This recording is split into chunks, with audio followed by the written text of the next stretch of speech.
welcome back to my channel. Now, not too long ago, I had a subscriber comment under one of my videos asking if I could show the difference between dress forms or mannequins. So, your wish is my command, and that's what we shall do today, right, Bird? But before we get started, Lola here says, why don't you hit that subscribe button? It would really help us out. I see a lot of you are coming back for my videos, but not a lot of you are subscribed. And being a subscriber will help me make more videos for you guys to help you guys learn and save money and become better at making costumes. So hit that subscribe button, right, baby bird? So let's start off with the most common ones that you will see. Now, when you go into Joann's, you'll often see these kinds of mannequins, these little ones that have some sort of decorative fabric over the top of it, be it gingham or some sort of Paris print. And though these are mannequins, they're not actually dress forms. This is not one from there. This is actually an older version of it, if the lack of covering couldn't tell you. But those mannequins at Joann's, they're not meant for dressmaking because they're not actually human sizes. The torsos are way too short, they're very small circumferences.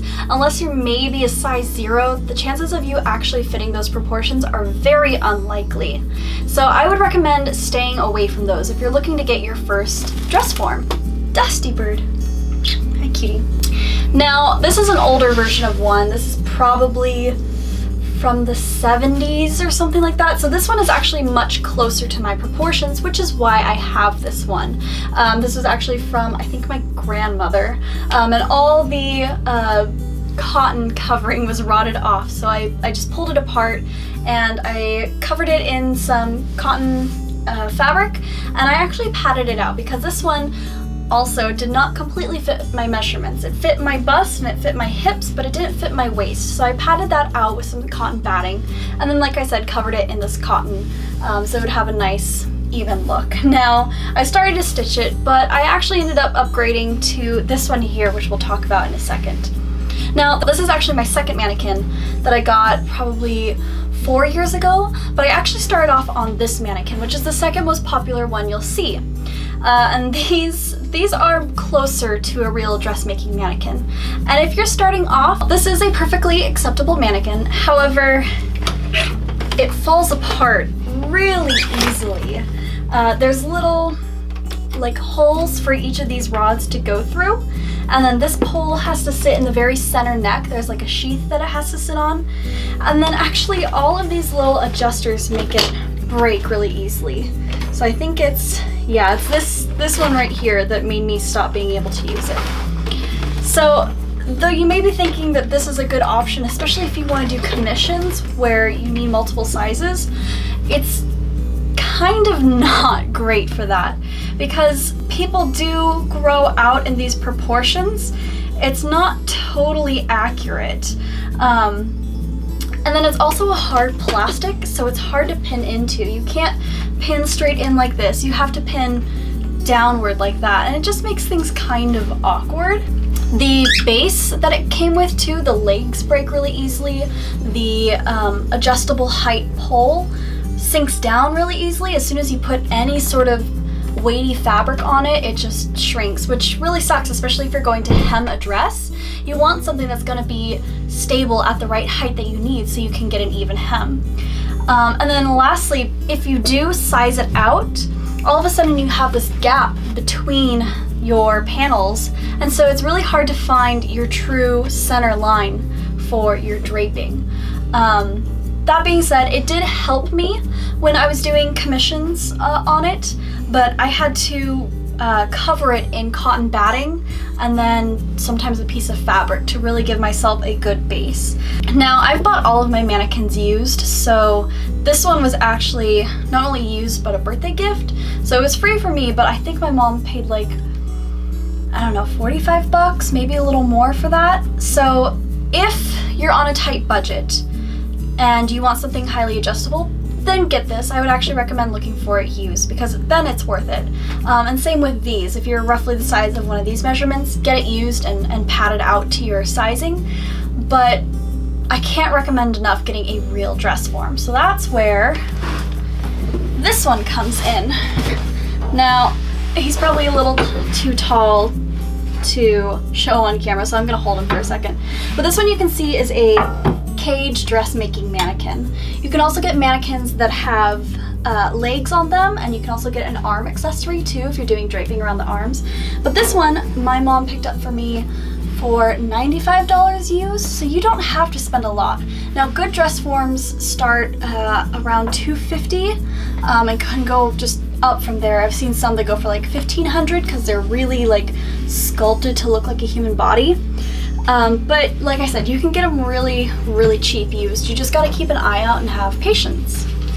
And this one you can see it has the center line, so you can do all your draping well. It's got the molded breasts and the molded hips, so you can really get a good fitted shape on your drapes. It is missing the little shoulder caps, and this one does not do. Some dress forms you can crunch the shoulders in, that way you can get dresses and shirts and stuff on and off, which this one doesn't do, but that's okay because most of my stuff has zips or laces anyways, so I'm not worried about that. This one also has a threaded rod here, so you can actually get like a little hangman's arm and hang it up, or you can use the stand, which I have a stand for, and the stand for this is a really heavy like casted iron, so it's not going to go anywhere, which was a problem I faced with these two mannequins. The base for this one is a sculpted steel, but it wasn't wide enough nor heavy enough, so if I got a ball gown on this and moved it one way or the other or put too much weight on one side, the whole thing would go toppling down, which actually happened a lot during the making of my belle dress. And then this one, it's light plastic, so it just, you know, you breathe wrong and it goes falling over. So I really, really like this one.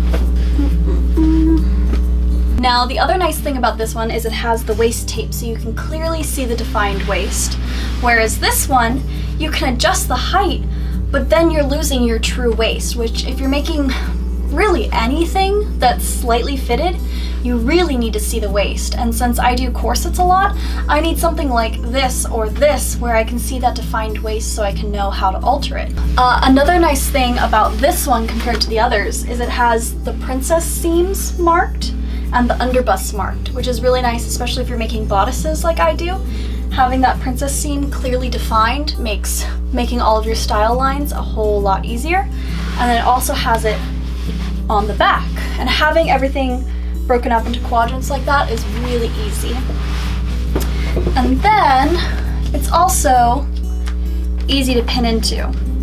So not quite as easy as the styrofoam one here where you can pin all the way down, but it's you get a lot more give in it before you hit plastic, whereas this one, like, that falls out right away.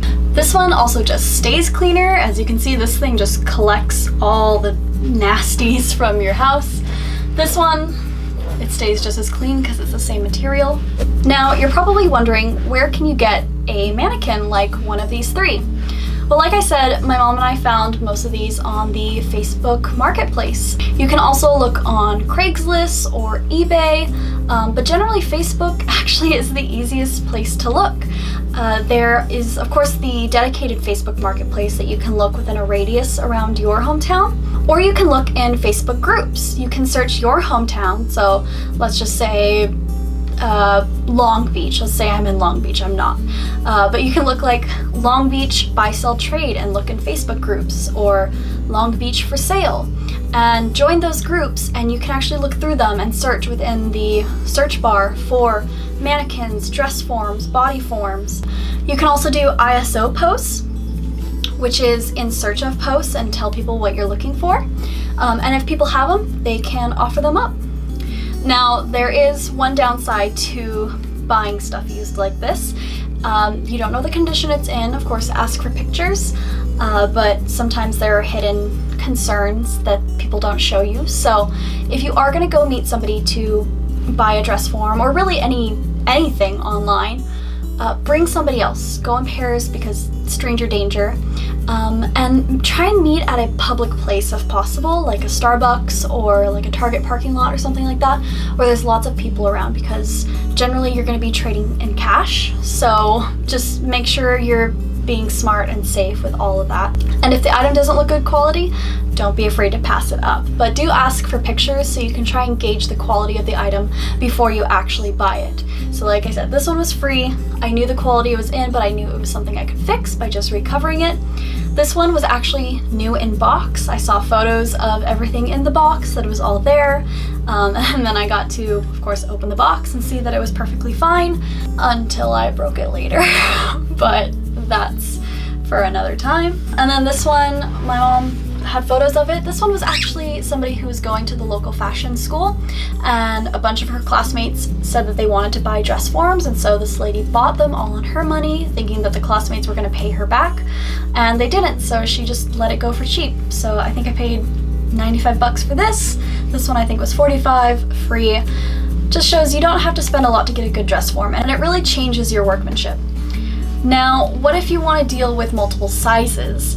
You may think that this may be the best option, but I would have to disagree. It's an okay option for a starter. If you have the space, I would recommend getting multiples of these. So like I'm keeping these two, I'm getting rid of this one. And I'm keeping these two because I can pad them out. Once I have somebody's measurements, I can add cotton batting to it to bulk up the areas that I need. Now, if I'm gonna go into more plus sizes, I will probably need to pick up another mannequin, which is why you just pay attention to the Facebook Marketplace every so often. You can actually save searches and stuff like that. But for the most part, I'd have to go with this one as my favorite. Right, baby bird? Yeah. That is about all I can think of for the difference between these three mannequins. I hope that gave you a little insight and helped clear up your buying decisions if you're looking to get a mannequin. And of course, if you have anything you have questions about as far as costume making, foam crafting, hair, makeup, whatever, feel free to drop it in the comments below and I'd be more than happy to make a video for you guys about it. And like I said earlier, be sure to hit that subscribe button. It helps me make more content for you guys so that you guys can learn quicker and faster and become better at costume making. As always, remember, cosplay is all about having fun.